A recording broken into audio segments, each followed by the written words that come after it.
اقول لكم على طريقه سحريه هتقدروا تطلعوا بيها اي بقعه زيت موجوده في اي ملابس عندكم بكل سهوله. مش بس كده، ده حتى لو البقعه ديت قديمه في اللبس عندكم واتغسلت كذا مره، كل اللي عليك تصلي على النبي وتكمل معايا الفيديو للاخر.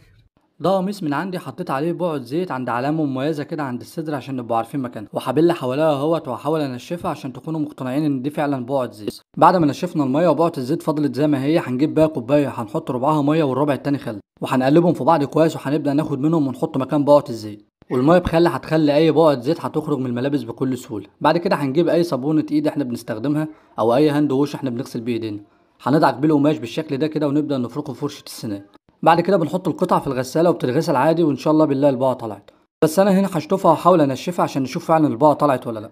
دي اسهل وامن طريقه هتقدروا تطلعوا بيها اي بقعه زيت في اي ملابس موجوده عندكم، غير ان مكوناتها بسيطه موجوده عندنا في كل بيت. وده شكل القميص اهوت بعد ما خلص.